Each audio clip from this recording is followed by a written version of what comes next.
sebagai daya tarik utama yang perlu ditonjolkan, pertanyaannya, why Bangka?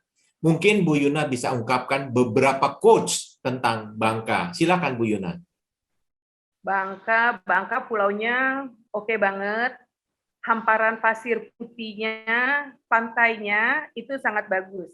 Maaf aja nih, kalau dibandingin daerah-daerah lain yang berpantai, Bangka memiliki pantai yang berpasir putih.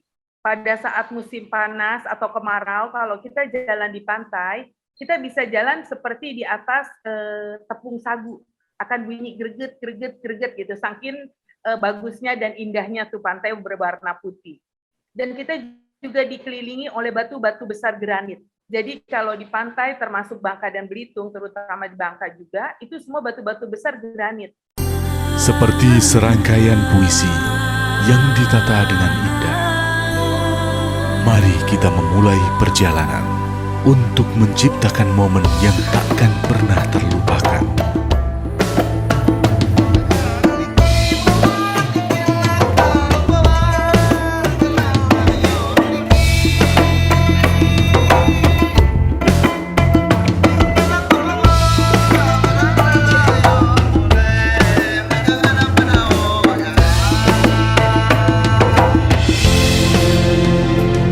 Dengan jutaan pesona abadi.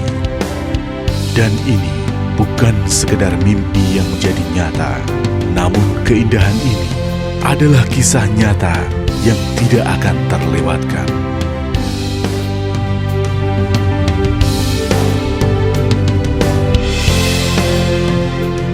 Negeri persaudaraan dalam kedamaian keberagaman yang kental, sebuah warisan dengan kelembutan inspirasi, sebuah warisan dengan kekuatan karakteristik yang takkan pernah ditemukan di tempat lain.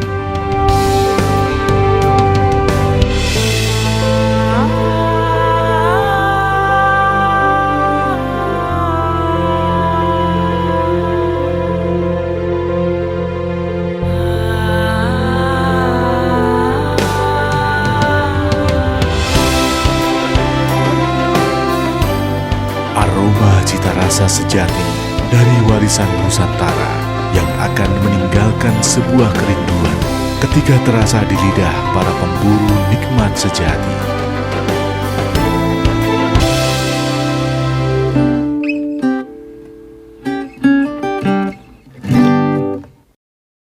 Selamat datang di kanal podcast Pariwisata Indonesia. Kanal podcast ini menampilkan perbincangan seputar industri pariwisata Indonesia yang mencakup informasi, promosi destinasi, fakta, dan berbagi pengalaman industri dari para praktisi dan pakar pelaku industri pariwisata. Dan saya, Yongki Adiasa. Wilayah Provinsi Kepulauan Bangka dan Belitung terdiri dari 2 pulau besar, yaitu Pulau Bangka dan Pulau Belitung, serta beberapa pulau-pulau kecil. Sebelum kapitulasi Tutang, Pulau Bangka dan Pulau Belitung merupakan daerah taklukan dari Kerajaan Sriwijaya, Majapahit, dan Mataram. Setelah itu, Bangka Belitung menjadi daerah jajahan Inggris dan kemudian dilaksanakan serah terima kepada pemerintah Hindia Belanda. Selama masa penjajahan tersebut, banyak sekali kekayaan yang berada di pulau ini diambil oleh penjajah.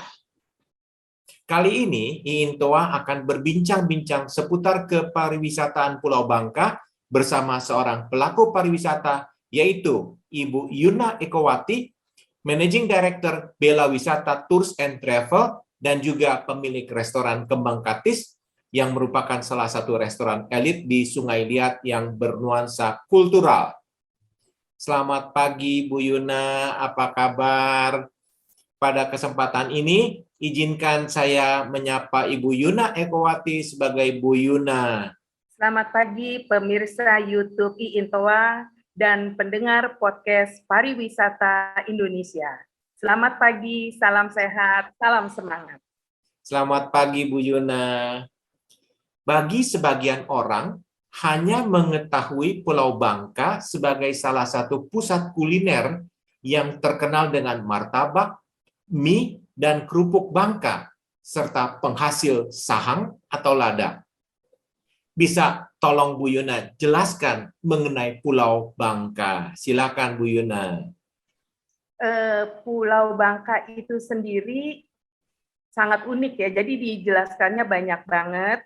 Kalau menurut zaman dulu pada abad pertama, waktu itu dia beranggapan kalau Bangka itu artinya tua. Jadi pulau yang tua, karena udah ditemukan pada saat zaman dulu. Pada saat dulu kan banyak pelaut-pelaut dari India masuk ke pulau tersebut, makanya disebut Pulau Bangka karena udah tua itu. Tapi kalau dari Belanda juga bilang, Pulau Bangka itu ya dari Wangka. Wangka itu artinya timah, karena Bangka pada saat dulu tempat ditemukannya timah-timah pada saat dulu. Bangka sendiri menempati posisi yang strategis pulau kita ini, karena kita menghadap langsung ke Laut Cina Selatan, jadi tempat perairan kapal-kapal besar lewat, kapal-kapal dari Tiongkok dan sebagainya. Makanya kita lautnya itu disebut kaya, karena ada harta karun di seputaran Pulau Bangka. Dulunya Pulau Bangka ini sendiri masih bergabung di dalam Provinsi Sumatera Selatan dengan ibu kotanya Palembang. Bangka sendiri hanya merupakan kabupaten, tetapi Kabupaten Bangka ini besar sekali. Dalam Pulau Bangka yang dari utara ke selatan 110 km, itu semuanya hanya disebut satu kabupaten, yang sekarang pemekaran menjadi 5 kabupaten. Nah, sesudah tahun 2000, barulah Bangka memisahkan diri. Bangka dan Belitung menjadi satu provinsi yang kita sebut Provinsi Kepulauan Bangka Belitung. Tempat Pulau Bangka Belitung ini sendiri strategis kita, karena kita dikelilingi oleh laut, tetapi tidak berombak besar, karena banyak ribuan pulau-pulau kecil mengelilingi Bangka dan Belitung itu. Contohnya seperti Kalimantan Timur, dipisahkan dari Pulau Belitung dengan Selat Kalimatanya. Antara Palembang dan Bangka, kita dipisahkan Selat Bangka. Jaraknya berapa jauh sih? Sangat nggak terlalu jauh, tetapi hanya selat. Dan itu yang membuat kita menjadi bisa berdiri sendiri, karena semuanya sudah tercover. Tetapi jika terjadi sesuatu untuk saat ini, Bangka kita jauh untuk bergabung dengan tempat lain, karena pulau tersendiri tanpa ada transportasi yang kayak tol dan sebagainya untuk keluar dari Bangka dan Belitung, Pak. Menarik sekali apa yang Bu Yuna sampaikan mengenai perkembangan Pulau Bangka yang merupakan bagian dari Provinsi Kepulauan Bangka Belitung. Bisa Bu Yuna jelaskan mengenai how to get there? Dalam hal ini mencapai kota Pangkal Pinang atau bagaimana mencapai Pulau Bangka? Silakan Bu Yuna. Oke, terima kasih Pak Yongki. Banyak cara menuju ke Pulau Bangka, banyak banget. Untuk penerbangan dari Jakarta ke Pulau Bangka, sebelum pandemi itu kurang lebih 15 sampai 18 kali ya.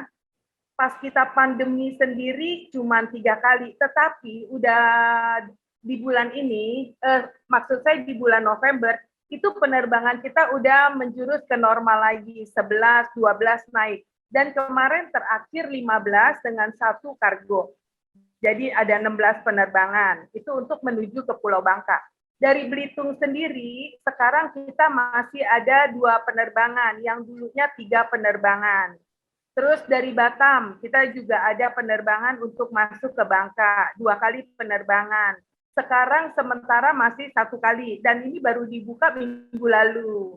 Jadi ya pandemi mungkin sudah mulai melemah, jadi transportasi oke. Kalau sekarang lebih banyak kan orang pakai yang safety, ngedrive sendiri, pakai mobil kalau keluarga FIT ya, itu mereka bisa lewat langsung dari Palembang, karena udah ada tol dari Bakauheni Palembang, cepet banget, hanya 4 jam. Habis itu ke Tanjung Api-Api, nyebrang ferry setiap 2 jam ada masuk ke Pulau Bangka, ke Muntok. Itu setiap 2 jam ferry bawa mobil masuk. Ada juga kita jet foil yang hanya 2,5 jam untuk kapal penumpang Palembang ke Bangka. Itu sekarang 1 hari hanya 1 kali. Yang pada saat pandemi memang kita stop. Kita juga ada kapal yang untuk ke Belitung, jet foil. Itu 1 hari sekali. Yang sekarang seminggu masih 3 kali aja. karena lebih cenderung naik ke pesawat. Jadi banyak cara untuk menuju ke Pulau Bangka. Ferry dari Jakarta ke Bangka langsung dari Tanjung Priok ada. Pelni pun ada. Sekarang Pelni 1 minggu 1 kali. Dan itu terusannya sampai ke Kalimantan. Nah, banyak banget kan Pak? Jadi kalau ke Bangka sangat gampang. Menarik sekali Bu Yuna. Jadi artinya Bu Yuna bilang orang Jakarta naik mobil sendiri menuju Bangkahuni, kemudian tol Bangkahuni Palembang, kemudian dengan ferry bisa mencapai Pulau Bangka. Menarik sekali. Sebagai daya tarik utama yang perlu ditonjolkan, pertanyaannya, why Bangka? Mungkin Bu Yuna bisa ungkapkan beberapa quotes tentang Bangka. Silakan Bu Yuna. Bangka pulaunya oke banget. Hamparan pasir putihnya, pantainya itu sangat bagus. Maaf aja nih, kalau dibandingin daerah-daerah lain yang berpantai, Bangka memiliki pantai yang berpasir putih. Pada saat musim panas atau kemarau, kalau kita jalan di pantai, kita bisa jalan seperti di atas tepung sagu. Akan bunyi greget, greget, greget gitu. Saking bagusnya dan indahnya tuh pantai berwarna putih. Dan kita juga dikelilingi oleh batu-batu besar granit. Jadi kalau di pantai termasuk Bangka dan Belitung, terutama di Bangka juga, itu semua batu-batu besar granit. Habis itu kuliner. Kuliner Bangka udah sangat terkenal. Dimanapun di luar negeri, jangan kata di Indonesia. Kalau martabak, orang taunya apa? Martabak Bangka. Kalau kerupuk, kerupuk Bangka. Terasi, terasi Bangka, kalah. Terasi Cirebon semua kalah, terasi Bangka. Jadi kalau apa-apa orang sebut kemplang, kemplang Bangka. Padahal itu kerupuk, bukan kemplang gitu ya. Kalau kuliner jangan ditanya, udah banyak. Dan kita punya lempah kuning, lempah darat. Walah, kalau nggak percaya datang dulu ke Bangka bisa membuktikan. Habis itu budaya. Budaya kita ini campur ya, budaya campur. Karena kita ini banyak Tionghoa di Pulau Bangka. Tapi Melayu kita juga banyak. Mungkin itu karena dulunya Bangka ini pertama kali datang kan orang-orang pekerja tambang timah dari China.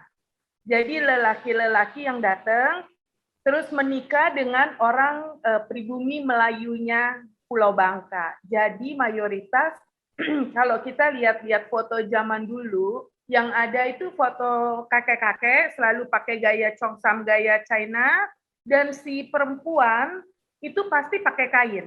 Jadi nggak mungkin si perempuan ini dari China, karena di China nggak pakai kain dong, nggak pakai kebaya, itu adalah orang Melayu.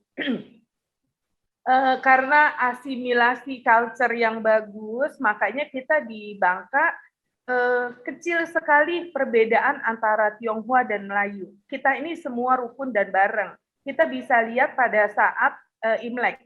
Kalau Imlek, di mana-mana lampion semua berdiri. Pada saat hari pertama Imlek, semua mayoritas orang Melayu akan datang ke rumah Tionghoa yang Imlek. Begitupun pada saat Lebaran, mereka juga mengunjungi bergantian. Makanya kita punya slogan oleh gubernur kita dulu yang pertama, dia membuat kata-kata yang bagus dan ini cocok banget. Ini berasal dari kata ke sebetulnya. Fanin Thongin Jitjong atau Fanin Thongin ya. Jadi artinya ini adalah orang Melayu atau orang keturunan Tionghoa semua adalah sama. Jadi kita nggak ada beda. Di sini yang tukang bisa kita lihat ya. Kalau tukang ikan, mungkin di Jakarta di sebagainya kalau tukang ikan naik motor di pasar itu mungkin orang Melayu. Kalau kita di sini mau Chinese, mau Melayu semua sama, Tionghoa. Jualan ikan. Mau pekerja sapu jalan, ya ada juga. Mau pekerja apapun ya, kita ada semua sama. Jadi itulah asimilasi kita yang hidup aman. Ya, menarik sekali. Mungkin itu yang disampaikan mengenai budaya bumi serumpun sebalai. Betul.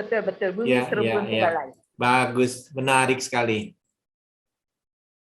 Dari catatan sejarah yang saya ketahui, etnis Tionghoa sudah datang ke Bangka berabad-abad silam, terutama sejak saat Biksu Iching tahun 671 mendarat di Selivose atau dikenal sebagai Kerajaan Sriwijaya. setelah berlayar selama 21 hari dari Guangzhou.